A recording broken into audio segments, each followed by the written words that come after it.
కాదంబరి జత్వాని అనేటువంటి వ్యక్తి, ఆవిడ తండ్రి, ఆవిడ తల్లి అందరి మీద కేసులు పెట్టి బెజవాడ పోలీసులు వాళ్ళని పట్టుకొచ్చారు. ఏమిటి కేసు పెట్టారు అంటే, పెనమలూరు నుంచి 2014లో పోటీ చేసినటువంటి ఒక వైకాపా అభ్యర్థి కుక్కల విద్యాసాగర్ అతని పేరు. అతన్ని మోసం చేసిందని, ఎక్స్ట్రాషన్ చేసిందని, బ్లాక్మెయిల్ చేసిందని ఆరోపణ. ఇవన్నీ స్టిక్ కాబట్టి ఇందుకోసమని కొత్తగా ఒక కేసుని చేర్చారు. ఆ కేసు ఏమిటంటే, 5 ఎకరాల భూమిని జగ్గయ్యపేటలో ఈ కాదంబరి జత్వాని దొంగతనంగా అమ్మడానికి ప్రయత్నించింది. ఈ భూమి వాస్తవంగా కుక్కల విద్యాసాగర్ది, సో ఫోర్జరీ చేసింది అని చెప్పి ఒక కేసు పెట్టి, ఆ కేసు ప్రాతిపదిక మీద కాదంబరి జత్వానీని, ఆమె తల్లిదండ్రులు ఇద్దరిని పట్టుకొచ్చి జైల్లో వేశారు. ఇది జరిగింది ఫిబ్రవరిలో. ఇక్కడ కీలకమైన పాయింట్ ఏమిటంటే, ఫిబ్రవరి 2న ఈ కేసు నమోదైతే 2024 ఫిబ్రవరి 3న ఒక పోలీస్ పార్టీ బెజవాడ నుంచి ముంబై వెళ్లి అక్కడ వీళ్ళందరినీ ఎత్తుకొని వచ్చింది. సార్ ట్రాన్సిట్ వారెంట్ కూడా తీసుకున్నారు, జూహు పోలీస్ స్టేషన్ లో తీసుకోలేదని కాదు, కేసు ఉన్నది ఫోర్జరీ కేసు అని చెప్పి తీసుకున్నారు. తీసుకుని వాళ్ళందరూ తీసుకొచ్చారు. తీసుకొచ్చిన తర్వాత కొద్ది రోజులు VTPS గెస్ట్ హౌస్ లో పెట్టి కొంత బెదిరింపులకు గురి చేసి ఆ తర్వాత జైల్లో పెట్టారు అనేది అభియోగం కాదు. జైల్లో ఉన్నారు వాళ్ళు, 40 రోజుల పాటు ఉన్నారు వాళ్ళు జైల్లో. ఆ తర్వాత బెయిల్ వచ్చింది. అయితే ఇక్కడే కీలకమైనటువంటి అంశం ఇమిడి ఉంది. ఏమిటి ఆ కీలక అంశం అంటే, ఫిబ్రవరి అదే ఫస్ట్ వీక్ లో ఈ కాదంబరి జత్వాని అనే ఆవిడ గతంలో పెట్టిన ఒక కేసులో ముంబై పోలీసులని కలవాల్సి ఉంది. వారికి తాను పెట్టిన కేసుకు సంబంధించిన ఆధారాలు సమర్పించాల్సి ఉంది.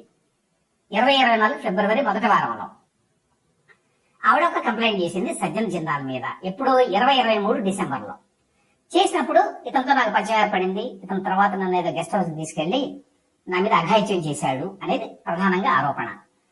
ఈ ఆరోపణకు సంబంధించి పోలీసులు ఆధారాలు అడిగారు. నా దగ్గర ఆధారాలు ఉన్నాయని చెప్పింది ఆవిడ. ఎలక్ట్రానిక్ ఆధారాలు ఉన్నాయి, ఇతర ఆధారాలు ఉన్నాయని చెప్పింది. సో ఆ ఆధారాలను ఇవ్వండి అని చెప్పి అడిగారు. So February first week of 2024లో ఆవిడ ఈ ముంబై పోలీసులను కలిసి ఈ సమాచారం అంతా వాళ్ళకి అందించాలి. అది అందించడానికి ముందు రోజే ఈ కాదంబరి జత్వానీని, ఆమె తల్లిదండ్రుల్ని బెజవాడ పోలీసులు ముంబై నుంచి ఎత్తుకొని వచ్చేశారు. So this is a crucial development. ఇందులో ఒక క్రూషియల్ టర్న్ సజ్జన్ జిందాల్ కేసులో. వాళ్ళు ఎప్పుడైతే వచ్చారో, వచ్చిన తర్వాత ముంబై పోలీసులు ఏమన్నారంటే, ఈవిడ్ని ఆధారాలు ఏమని అడిగాము, కానీ ఈవిడ ఎటువంటి ఆధారాలు ప్రొడ్యూస్ చేయలేదు, మేము పిలిచినా రాలేదు, కాబట్టి ఈ కేసులో ఏమీ లేదని మేము భావిస్తున్నాం అని చెప్పి మార్చిలో ఆ కేసుని క్లోజ్ చేశారు. ఇది ఇక్కడ కీలకమైన పాయింట్. అది ఆ కేసుని ఆ విధంగా క్లోజ్ చేయడం కోసమే Jaganmohan Reddy and co through Sajjala Ramakrishna Reddy ఈ విధంగా ఒక దొంగ కేసు పెట్టి కాదంబరి జత్వాని మీద, ఆవిడ కుటుంబ సభ్యుల మీద ముంబై నుంచి పట్టుకొచ్చి ఈ ఏర్పాటంతా చేశారు అనేది ఇక్కడ అభియోగం, ఆరోపణ. విజయవాడ పోలీసులు ఇంకొక పని కూడా చేశారని చెప్పి చెప్తున్నారు. అదేంటంటే, ఆవిడ్ని అప్పుడు అరెస్ట్ చేసి తీసుకొచ్చినప్పుడు వీళ్ళు ఆవిడ ఫోన్లు, గ్యాడ్జెట్స్, ఐప్యాడ్లు ఇట్లాంటివన్నీ కూడా స్వాధీనం చేసుకున్నారు. ఆవిడవి, ఆవిడ తల్లిదండ్రులవి. ఇన్ఫాక్ట్ ఆవిడ బెయిల్ కేసులో కూడా వీటికి సంబంధించిన ఆర్గ్యుమెంట్స్ అయినాయి. అందులో చాలా మెటీరియల్ ఉంది. ఇందులో నగర ఫోటోలు అవన్నీ ఉన్నాయి. వీటిని ఉపయోగించే ఈవిడ బ్లాక్మెయిల్ చేస్తోంది కుక్కల విద్యాసాగర్ని. అందువల్ల వీటిలోంచి సమాచారం మేము ఇంకా తీసుకోవాలి. అందుకని మీరు ఈ కాదంబరి జత్వానికి బెయిల్ ఇవ్వద్దు, వాళ్ళ తల్లిదండ్రులకు కూడా బెయిల్ ఇవ్వద్దు అని చెప్పి ఇటు రాష్ట్ర ప్రభుత్వం తరఫున పోలీసులు, ప్రాసిక్యూటర్లు అడిగారు కోర్టుని. అప్పుడు విజయవాడ మ్యాజిస్ట్రేట్ కోర్టు ఏమన్నదంటే, మీరు తీసామని చెప్పారు కానీ వాటిని ప్రొడ్యూస్ చేయలేదు కోర్టులో. అదేవిధంగా వాటిని ఫోరెన్సిక్ ల్యాబొరేటరీకి పంపించి అందులో ఏముందో కనుక్కోలేదు. కనుక్కోకుండా అందులో ఏదో ఉంది అని చెప్తే ఈ కోర్టు ఎట్లా నమ్మాలి అనేటువంటి ప్రాతిపదిక మీదనే వాళ్ళకి బెయిల్ వచ్చింది. ఇక్కడ ఏం జరిగిందంటే, ఏవైతే గ్యాడ్జెట్స్ అని కూడా మరి సీజ్ చేశారో కాదంబరి జత్వాని దగ్గర నుంచి, ఆవిడ ఫ్యామిలీ మెంబర్స్ నుంచి, అవి ఉద్దేశపూర్వకంగా చేశారు. అందులో వాస్తవానికి సజ్జన్ జిందాల్కి సంబంధించిన అనేక ఆధారాలు ఉన్నాయి. సజ్జన్ జిందాల్కి ఈ కాదంబరి జత్వానికి మధ్య ఉన్న సంబంధాలకు సంబంధించిన ఫొటోస్ కావచ్చు, ఇతరత్ర ఆధారాలు కావచ్చు, ఎలక్ట్రానిక్ ఎవిడెన్స్ కావచ్చు అందులో ఉన్నది. వాటిని ఉద్దేశపూర్వకంగా స్వాధీనం చేసుకొని డిస్ట్రాయ్ చేశారు. డిస్ట్రాయ్ చేయడం వల్ల తర్వాత కాదంబరి జత్వాని వాటిని ప్రొడ్యూస్ చేయలేదు, వాటిని ముంబై పోలీసులకు ఇవ్వలేదు. అందువల్ల ముంబై పోలీసులకి ఈ కేసును క్లోజ్ చేయడం ఈజీ అవుతుంది. ఇది మొత్తం గేమ్ ప్లాన్ అనేది ఇప్పుడు వస్తున్న ఆరోపణ. ఎందుకంటే ఈ మొత్తం ఏవైతే సీజ్ చేశారో వాటిని రిమాండ్ సందర్భంగా కోర్టుకి సమర్పించాల. అందువల్ల సజ్జన్ జిందాల్కి సంబంధించినటువంటి ఈ కీలక ఆధారాలని పోలీసులే ధ్వంసం చేసినట్టుగా ఇప్పుడు భావిస్తున్నారు. ఇది ఇంతకుముందు చెప్పినట్టు పోలీసులు మామూలుగా చేస్తారా? ఎవరొప్పుడు పోలీసు అధికారి, గతంలో కూడా చెప్పుకున్నాం, కాంతి రాణా టాటా, అదేవిధంగా విశాల్ గున్ని, వీళ్ళు వాళ్ళంతా వాళ్ళుగా ఇంతమంది చేసేటువంటి అవకాశం లేదు, పైనుంచి చెప్పారు. కాబట్టి జగన్మోహన్ రెడ్డి గారి ఆదేశాల మేరకు అప్పటి సకల శాఖ మంత్రిగా ఉన్నటువంటి సజ్జల రామకృష్ణారెడ్డి గారే చేశారు అనేది ఇప్పుడు అనుమానం. ఈ కాదంబరి జత్వానీని ఆమె తల్లిదండ్రుల్ని ఫిబ్రవరి 3న విజయవాడ పోలీసులు అదుపులో తీసుకున్నారు. ఇక్కడ ఒక గమ్మత్ జరిగింది. ఫిబ్రవరి 6వ తేదీన ముంబై పోలీసులు బెజవాడ పోలీసులకు లేఖ రాశారు. ఈ కాదంబరి జత్వాని అనే ఆవిడ మా దగ్గరకు వచ్చి మాకు కొంత ఎవిడెన్స్ ఇవ్వాల్సి ఉంది, మా ముందు అపియర్ అవ్వాల్సి ఉంది, ఆవిడని మీరు తీసుకెళ్లినట్టుగా ట్రాన్సిట్ వారెంట్ ఉంది కదా, తెలియని బుకాయించలేరు కదా, సో మీ దగ్గర ఉన్నదా ఆవిడ, మీరు ఆ రోజున ట్రాన్సిట్ వారెంట్ లో తీసుకెళ్లారు కదా అని చెప్పి ఫార్మల్ గా ఒక లేఖ రాశారు. అప్పటి విజయవాడ సిపి కాంతి రాణా టాటాకి ఒక మెయిల్ పంపించారు వాళ్ళు ముంబై పోలీసులు. సో ఫిర్యాదుదారు మీ అధీనంలో ఉన్నారు, ప్రస్తుతం ఆవిడ ఆరోగ్య పరిస్థితి ఏమిటి అని చెప్పి అందులో ఆరా తీశారట. అప్పుడు కాదంబరి విజయవాడ పోలీసుల అధీనంలో ఉన్నట్టుగా ముంబై పోలీసులకు తెలుసు, కానీ తెలియనట్టుగా నటించి ఆవిడేమి ఎవిడెన్స్ ప్రొడ్యూస్ చేయలేదు మా దగ్గర అని చెప్పి చెప్పుకోవడానికి ముంబై పోలీసులకు అవకాశం దొరికింది. ఆ అవకాశం కల్పించడం కోసమే ఈ మొత్తం నాటకాన్ని నడిపారు. ఈ దొంగ కేసు ఒకటి ఫ్రేమ్ చేసి ఒకటి బనాయించి విజయవాడలో ఆవిడని పట్టుకొచ్చారు. ఆవిడ జైల్లో ఉండగా సహజంగానే వాంగ్మూలం ఇవ్వలేదు. మార్చి 15 వరకు ఆవిడ విజయవాడ జైల్లో ఉంది. కాదంబరి జత్వాని, ఆమె తల్లి ఆశా జత్వాని, తండ్రి నరేంద్ర కుమార్ జత్వాని ముగ్గురు ఉన్నారు. కాబట్టి ఏ విధంగా ముంబై పోలీసులకి ఫిబ్రవరి మొదటి వారంలో వాళ్ళు మరి వాంగ్మూలం ఇవ్వగలరు? ఇవ్వలేరు.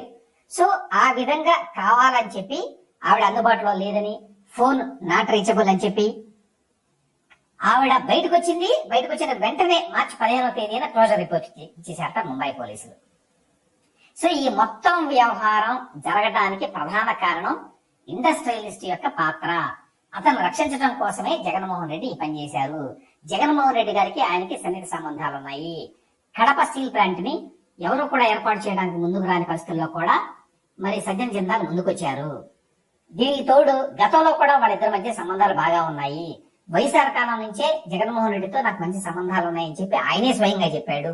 వీటన్నిటినీ కనుక మీరు పిక్చర్లో తీసుకుంటే ఎందుకు జగన్మోహన్ రెడ్డి గారు ఈ విధంగా చేసి ఉంటారు అనేది ఎవరికైనా అర్థమవుతుంది. సో గతంలో అనుకున్నట్టుగా ఇదేమీ బెజవాడ వైకాపా చోటామాటా నాయకుడి కోసం ఇంత పెద్ద ఎత్తున బెజవాడ పోలీసులు చేయలేదు. అదేవిధంగా ప్రభుత్వంలో పెద్దలు కూడా చేయలేదు.